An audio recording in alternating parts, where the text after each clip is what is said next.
Hi friends, இன்றைக்கி நம்ம என்ன பார்க்க போகிறோன்னா ஒரு சூப்பரான டேஸ்டியான புளிசாதம் தான் பார்க்க போகிறோம். அது எப்படி செய்யுதுன்னு பார்க்கலாம். அதுக்கு நம்ம ஒரு பெரிய ஆரஞ்சு சைஸ் அளவு புளி எடுத்து சுடுதண்ணி போட்டு ஊற வச்சுக்கலாம். சுடுதண்ணியில் தான் ஊற வைக்கணும், அப்போ தான் புளி நல்லா ஊறி இருக்கும்.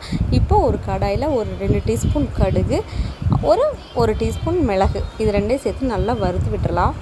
சும்மா வறுத்ததுக்கு அப்புறமா இப்போது ஒரு டீஸ்பூன் கொஞ்சமாக வெந்தயம், அதுக்கப்புறமா ஒரு டீஸ்பூன் கருப்பு எள்ளு, இதெல்லாம் சேர்த்து நல்லா எண்ணெய் போடாமல் ட்ரை ரோஸ்ட் பண்ணிக்கலாம். நல்லா வறுத்து விட்டு எடுத்து வச்சுக்கலாம்.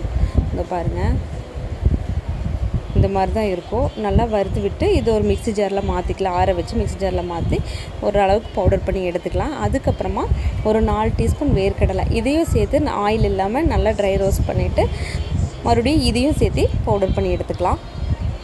இதோ பாருங்கள், இந்த மாதிரி தான் இருக்கும். 2 தனித்தனியாக பவுடர் பண்ணி எடுத்து ஒரு பிளேட்டில் போட்டு வச்சுக்கலாம்.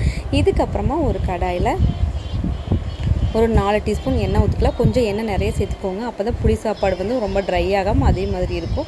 அதுக்கப்புறமா ஒரு டீஸ்பூன் கடுகு. இப்போ வந்து பார்த்திங்கன்னா ஒரு கைப்பிடி அளவு சின்ன வெங்காயம் பொடியாக கட் பண்ணி வச்சுக்கிறது. இது கூட ஒரு 3 வரமிளகாய் கிள்ளி சேர்த்துக்கோங்க. அதுக்கப்புறமா இது நல்லா ஒரு வதக்கிட்டு இதுக்கப்புறம் ஒரு 2 டீஸ்பூன் கடலைப்பருப்பு, இதையும் சேர்த்து நல்லா வதக்கி விடுங்க.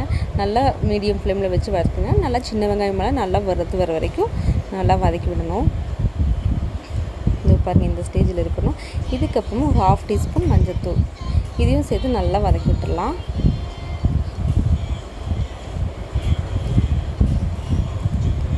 இதுக்கப்புறமா நம்ம புளி கரைச்சி வச்சுருக்கோம் இல்லையா, அதெல்லாம் ஃபில்டர் பண்ணி மறுபடியும் இந்த வெங்காயத்து கூட நம்ம சேர்த்து சும்மா லைட்டாக ஒரு கலந்து விட்டுட்டு இது இப்போ தேவையான அளவு உப்பு சேர்த்துக்கலாம். உப்பும் சேர்த்து மறுபடியும் நல்லா கலக்கி விட்டுடலாம்.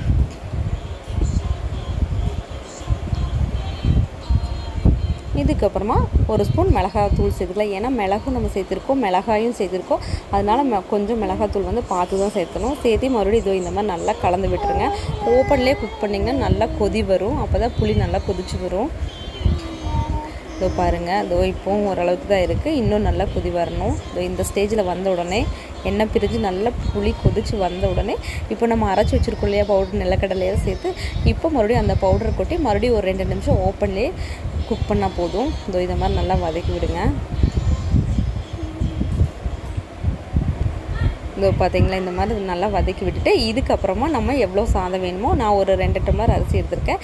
இது கூட சூடான சாதத்தை சேர்த்து நல்லா ரொம்ப அடி போட்டு கிளறாமல் இல்லை மேலாப்பில் கிளறி விட்டிங்கன்னா சூப்பரான புளி சாதம் ரெடி ஆயிடும். இது ரொம்ப டேஸ்டியாக இருக்குது. டிஃப்ரெண்ட்டான மசாலா, நீங்கள் இந்த மாதிரி ட்ரை பண்ணி பாருங்கள். குழந்தைங்களுக்கு லஞ்ச் பாக்ஸ்க்கு எல்லாத்துக்குமே ரொம்ப சூப்பராக இருக்கும். டேஸ்ட் வந்து அவ்வளோ அருமையாக இருக்கும். அதனால தான் நான் இந்த வீடியோ அப்லோட் பண்ணுறேன். நீங்களும் வீட்டில் ட்ரை பண்ணி பாருங்கள். குட்டீஸ்க்கெல்லாம் செஞ்சு கொடுங்க, நீங்களும் சாப்பிடுங்க. ஓகே ஃப்ரெண்ட்ஸ், பாய்.